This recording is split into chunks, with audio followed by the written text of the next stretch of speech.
En los años 70, la Semana Santa había caído en franca decadencia.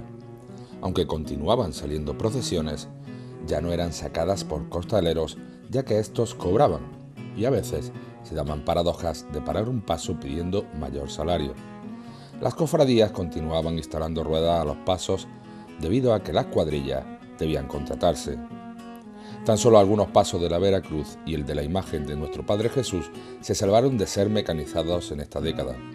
Había que añadir las flores de plástico y la sustitución de iluminación de velas por bombillas y baterías llevadas en un carrito de mano.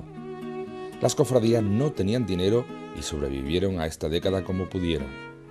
Y es que el precio del consumo era muy superior a la renta de los jienenses, que veían, mes tras mes, mermar sus cuentas corrientes.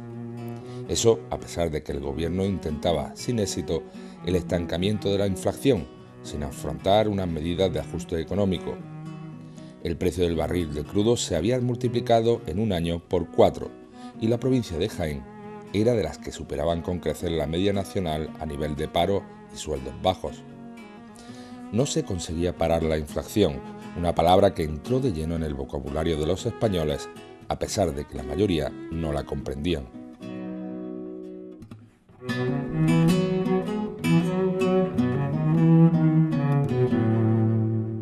28 de junio, el diario Jaén, perteneciente a la prensa del movimiento, cambia su ubicación de la Carrera de Jesús por unas instalaciones más modernas en el Polígono de los Olivares. Estuve también en la inauguración del nuevo diario Jaén, que fue un proyecto personal que llevó el gobernador Pascual Calderón Hostos, que fue el que quiso que el periódico tuviera una nueva sede. Y estuve en aquel acto en el que estuvieron pues, los principales priostes de la prensa del movimiento y del propio movimiento nacional. En esa época había fuentes de información, fuentes muy contaminadas ideológicamente, como lógicamente era la Pirenaica, Radio Pirenaica, que oíamos que era una emisora controlada por el Partido Comunista de España y que se oía en onda corta, pero sobre todo Radio París.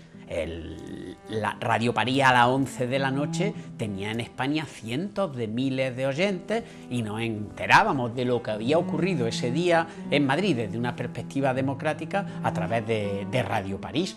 Era la Guardia Civil, incluso en los pueblos, pues seguía a ciertas personas sospechosas para ver si por la noche escuchaban determinadas emisoras. El Palacio de los Condes de Corbul estaba destinado a ser demolido en favor de la modernidad imperante en la época. Yo tuve que parar de mala manera, de prisa y corriendo, la demolición del Palacio de los Condes de Corbul.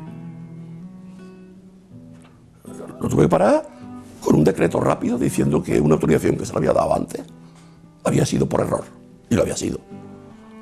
Pero siempre estuve pensando, ¿qué pasará con esto? ¿Acabará yo teniendo que dar cuenta judicialmente? Por lo visto no, porque no hacemos nunca a nadie, ¿no?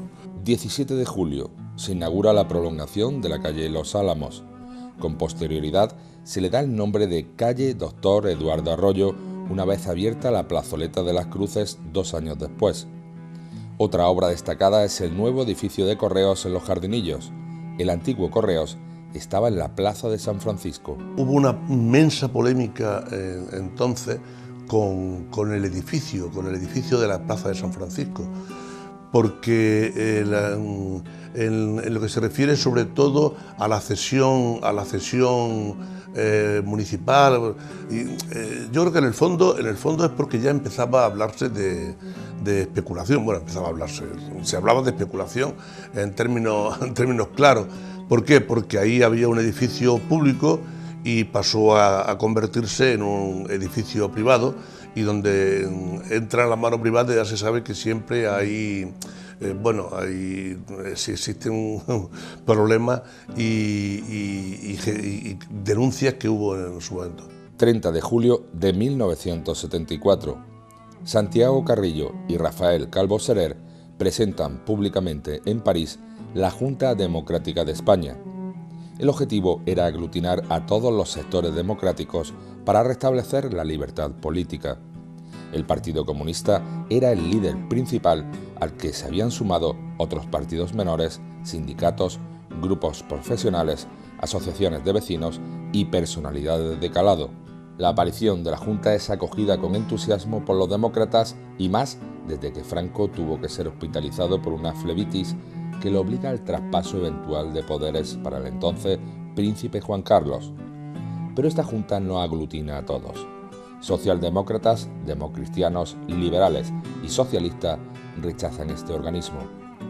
Al ser el Partido Comunista el elemento que encabezaba la Junta y poniendo a don Juan de Borbón como máximo mandatario para liderar el tránsito constitucional sin violencia, estos sectores lo rechazan. Pronto se crean pequeñas juntas democráticas en toda España. En Jaén se establece meses después, donde el Partido Comunista consigue aglutinar por primera vez alianzas sociales y políticas de la ciudad en torno a un programa. Se había creado aquí la Junta Democrática en Jaén y entonces se acordó que mi actuación dentro de este ayuntamiento franquista pues se hiciera siguiendo las directrices de la Junta Democrática y de tal manera que las mociones que yo presentaba pues eran todas bajo la dirección y también el beneplácito de esa dirección que llevábamos de ir socavando poco a poco lo que quedaba del régimen franquista. La primera reunión se hizo en un cortijo de la Higuera. Jabalcuz fue el sitio escogido para la reunión de formación a la que asistieron un representante de la Junta Democrática a nivel nacional, Alejandro Rojas Marcos, Manolo Lombardo, en representación del Partido Socialista de Andalucía, y Manuel Anguita por el PC. La segunda tuvo que trasladarse hasta Granada ante la sospecha de intervención policial. La Junta Democrática fue el elemento que aglutinó a mucha gente de diferentes tendencias, de diferentes posicionamientos políticos.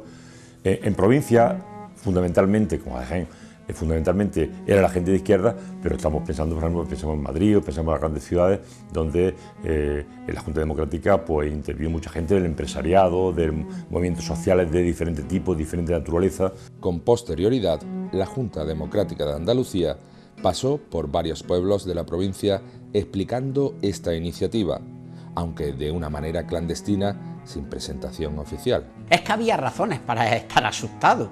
El miedo es libre, pero la gente tenía miedo. Y la gente tenía miedo a ser represaliado y a ser señalado. Entonces, en Jaén, el PCE, evidentemente, no era el PCE de Málaga. 13 de septiembre. Atentado atribuido a ETA en la cafetería Rolando, en la calle del Correo de Madrid, próxima a la Dirección General de Seguridad y frecuentada habitualmente por policías. Murieron 13 personas y 80 quedaron heridas. A pesar de que la masacre estaba diseñada para acabar con el mayor número de policías, la casualidad quiso que todas las víctimas mortales fueran civiles. Fue tal la conmoción entre todos los sectores del país, de izquierdas y de derechas, que los dirigentes de la banda terrorista no se atrevieron a dar una versión hasta un mes después. Y cuando lo hicieron, dieron la excusa de que se trataba de una acción de la extrema derecha. Ese año fueron 19 las personas asesinadas por ETA. 11 de octubre, el ayuntamiento invita para comenzar la Feria de San Lucas a la actual Miss Universo, Amparo Muñoz, cuyos padres eran de Jaén. El alcalde le impuso la aceituna de oro. También ocupó una de las carrozas de la cabalgata. Del 11 al 13 de octubre de 1974 se celebra el 13º Congreso del PSOE en el exilio en la localidad francesa de Suresnes. El sector histórico deja paso al renovador o grupo de los sevillanos. Isidoro, o lo que es lo mismo, Felipe González, se hace con la secretaría del partido. Felipe surge como consecuencia del pacto que se llamó el Pacto del Betis, del norte y el sur, cogieron el centro y se impusieron, ¿no? Entonces ahí es donde surge Felipe. Parece ser que dada una renuncia por parte del secretario general de la UGT, en aquellos momentos, Nicolás Redondo, y entonces Felipe el que pasa a ocupar la Secretaría General. Fue un golpe de mano un golpe de mano apoyado por la socialdemocracia alemana y europea en general. Y fue un golpe de mano del grupo de Sevilla y el grupo de Bilbao. O sea, era el grupo de Sevilla encabezado por González y el grupo de Bilbao con Mújica y con Nicolás Redondo Padre, ¿no? Las dos piezas claves. Se establece así una total evolución generacional dentro del Partido Socialista. El problema consistía en acabar con Llopi, con el llopismo. ¿Cómo se podía acabar con el llopismo? A través de una ruptura y romper partido, o dentro del propio partido ir por él.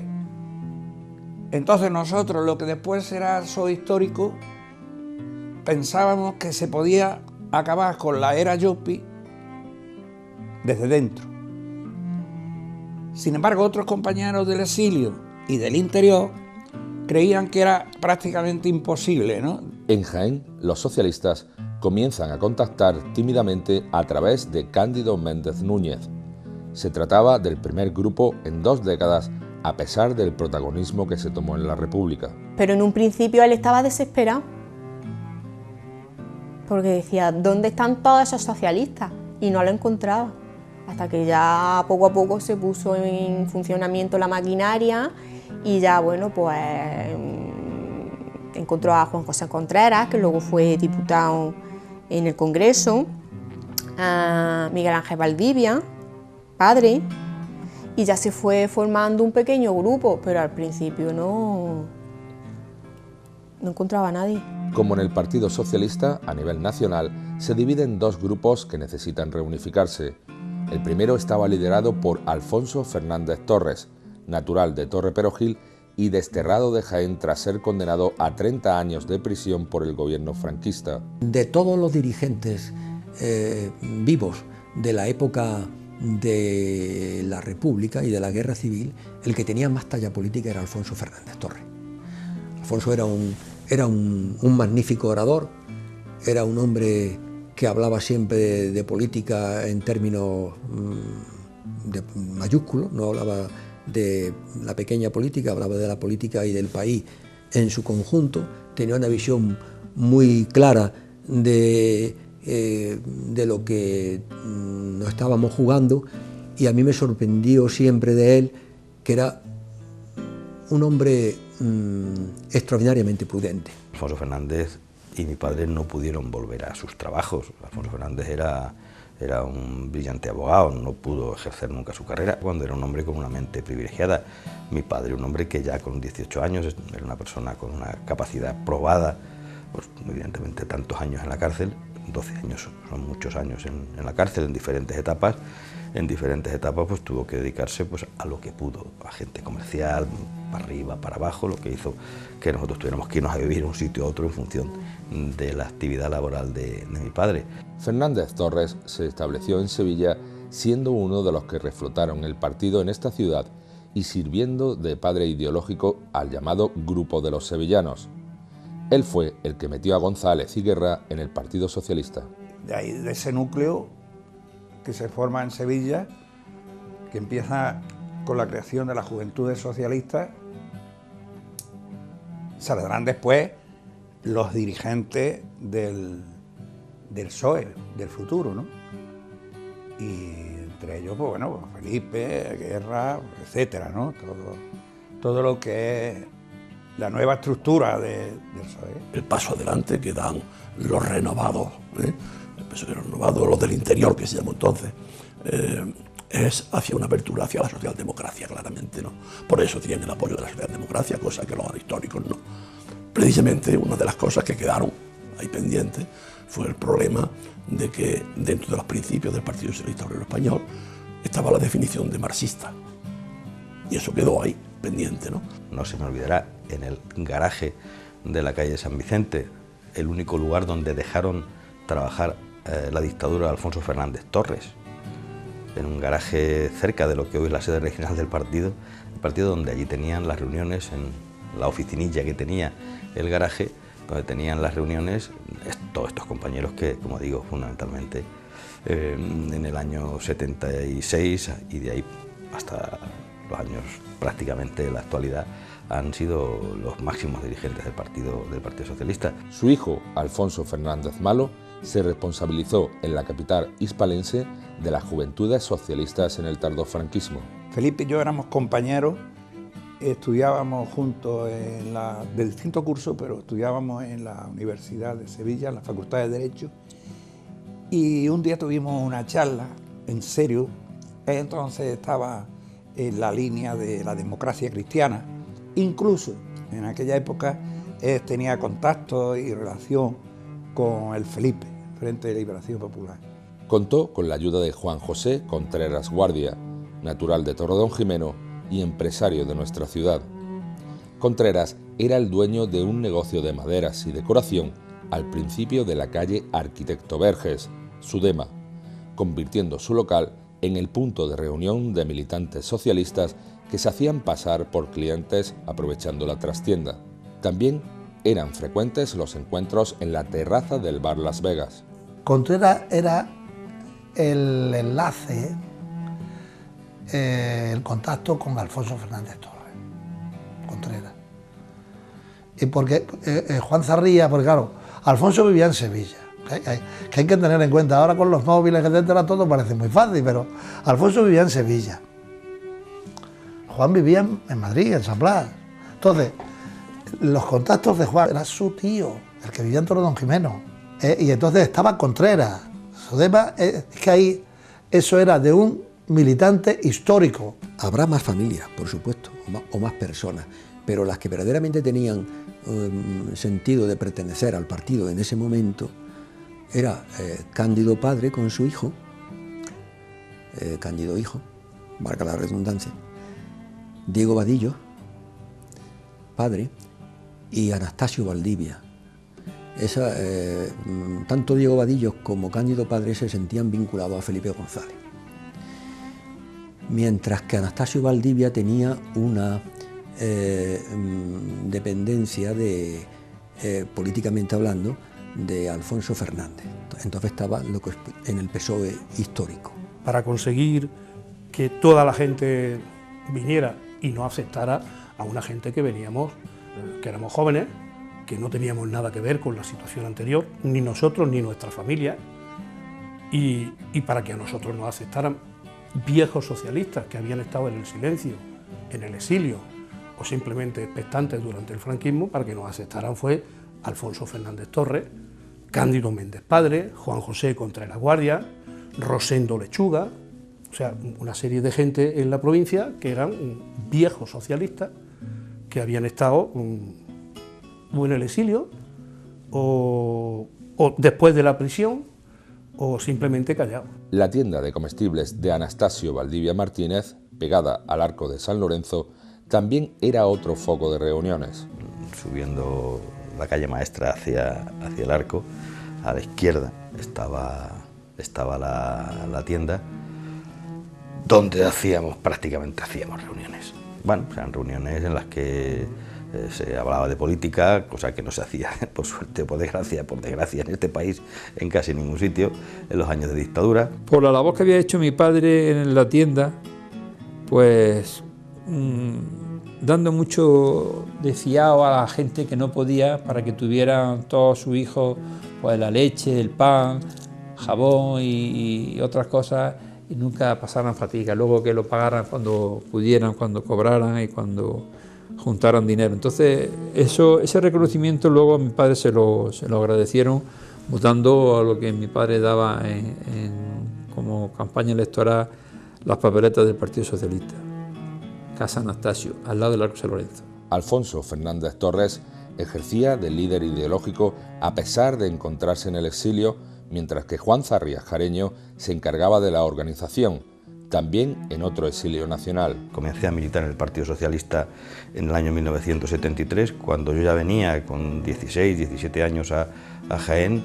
Empezaba a haber ya una estructura que, si bien no era a priori numerosa, sí había un número muy importante de terminales, porque en cada pueblo de la provincia de Jaén había un montón de socialistas.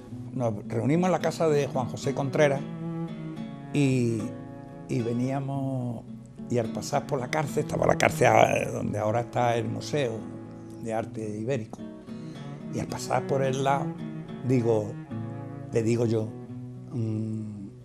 ¿qué pasa? ¿No conoces este edificio? ¿No conoces esta casa? Total, que miró y dice, pues no caigo. Digo, pues anda, que aquí has vivido tú unos cuantos años. Digo, coño, la cárcel. Y después empezó a reírse y dice, calla, hombre, calla. Y era la cárcel, ¿no? Gracioso, había estado allí, no sé, 4 años, antes de irse a Sevilla, ¿no? En un segundo grupo, Diego Valdillos, abogado y funcionario de la Diputación, lideraba a los seguidores renovadores. Su relación con el grupo de socialistas sevillanos había facilitado que las propuestas renovadoras del nuevo PSOE llegaran a Jaén. En su visita a Sevilla es informado de la existencia de un grupo de socialistas de unas 8 personas integradas por Cándido Méndez padre, su hijo y algunos miembros del colegio universitario. Mi padre, por ejemplo, era de los renovadores. Mi padre apostó desde el principio por Isidoro, que era el nombre en la clandestinidad de Felipe. Sin embargo, había un grupo de gente que no estaba en esa. Claro, porque todo está interconectado con la realidad que hay a nivel nacional. Porque en el fondo, en Jaén, el microcosmos del Partido Socialista está trabajando y hay los elementos de debate, etcétera, que hay a nivel nacional. En Suresnes es cuando se produce la eclosión, ¿sabes? Pero eso ya estaba en periodo de gestación.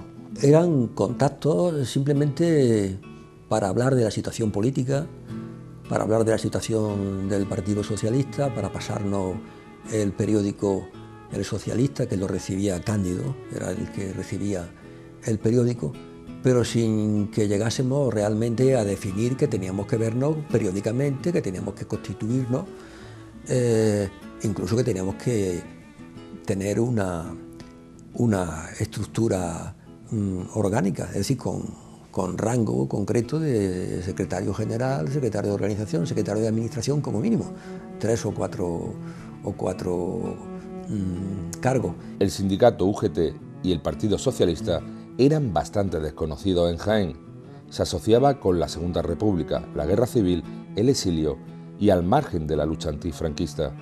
En torno al verano de 1973, Alfonso Guerra visita la casa de Cándido Méndez Núñez. Alfonso Guerra viene a mi casa y el elemento que trae como referencia, porque va a buscar a mi padre, era un domingo, y va a buscar a mi padre a la hora del vino. Estaba mi padre con los amigos tomándose un vinillo en el Serrano. Entonces lo que trae Alfonso Guerra es una carta. Una carta, lo que trae de presentación es una carta de mi padre, que le manda a alguien que estuvo con él en el campo de concentración de Formentera, que se llamaba Ramón Hernández. Fue una visita casi de asegurar por parte de Guerra que históricos dirigentes del Partido Socialista, como era Cándido Méndez padre, pues se adhirieran un poco a las tesis de renovadoras que significaban pues el mismo, Alfonso Guerra o Felipe González, ¿no? Para aquella reunión acude también su hijo, Cándido Méndez Rodríguez, y Antonio Santiburcio, apodado como el Pelos, que con posterioridad tendría un papel relevante en el Partido Socialista de Cataluña. Santiburcio decidió entrar en las Juventudes Socialistas junto a Juan Martos y Manuel Molinos, que realizó su primera pintada por parte del PSOE en nuestra ciudad, arte que estaba muy estudiado por los activistas del PC. En primer lugar, el instrumental es importante, ¿no? Un bote de tinta china. Y entonces la tinta china venían unos botes alargados, negros, así del grosor de un dedo, que tenían detrás una especie de pulsador para que saliera la tinta, ¿no? Y entonces con el ibas pulsando y hacías la pintada, ¿no? Lo cual era una obra de arte. Una obra de arte no, la obra al final era ilegible, pero lo que era el esfuerzo era como si fuera a hacer una obra de arte, aunque realmente salía una mierda, ¿no? Hablando en plata, ¿no? Porque yo es una cosa... La primera que hice, cuando terminé de hacerla, no podía leerla ni yo. Yo decía, madre mía, ¿qué he escrito aquí? Ponía libertad. Yo no creo que durara 24 horas, ¿no? ¿no? A pesar de que era elegible, la borraron enseguida. Y la segunda que hice, ponía PSOE, con tinta china también, con allí y tal, no ponía nada más, ¿no? Y aquella, no sé por qué extraño motivo, duró años. duró años. Me acuerdo que Cándido Méndez, padre, iba a verla porque se emocionaba y PSOE puesto allí en las paredes, en letra no impresa, pero sí en letra escrito en la pared, y se emocionaba, decía, esto es lo mío. La actividad contra el régimen era de escasa repercusión. Además duraban 12 horas, o 10 horas, o 5 horas, ¿no? Es decir, que tú llenabas una calle de Jaén de pegatinas y pasabas las 3 o 4 horas y no quedaba ni una. No quedaba ni una porque entre la policía y la propia gente había desaparecido cualquier tipo de reflejo de lo que tú habías hecho, ¿no? Es decir, era un esfuerzo muy grande para muy pocos resultados. Pero bueno, era lo que había, era una forma de demostrar también de que había algo vivo, más allá de lo que era la política y la sociedad oficial de aquel momento. La familia Méndez ya estaba dentro del partido. Mi padre tenía la opinión que en el partido y en el sindicato había que entrar a partir de que uno tenía 18 años, que cuando yo cumplo los 18 años. Entonces, efectivamente, ahí lo que intentamos es generar el núcleo organizativo.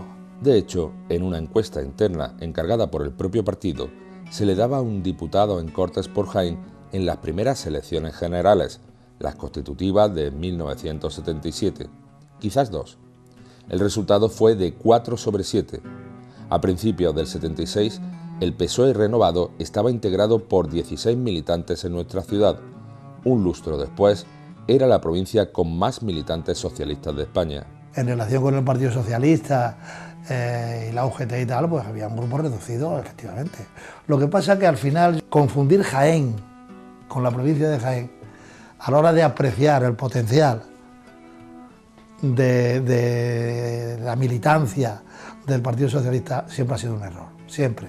Porque a la capital ha correspondido muy poco, eso ha sido mi experiencia, con la realidad organizativa y la potencia y despliegue del Partido Socialista en lo que somos el resto de los pueblos, donde, bueno, el Partido Socialista ha tenido allí agrupaciones en los pueblos donde había más de 700 afiliados. Aquellos mimbres que existían en la provincia de Jaén han permitido que el Partido Socialista en Jaén sea la mejor organización que hay en toda España. No me cabe la menor duda, no solamente en lo que significa la organización interna del partido, que lo es, sino también su conexión con la sociedad y su respaldo mayoritario cada vez que los ciudadanos le han preguntado. El Partido Socialista tuvo en aquel 1974 su año decisivo.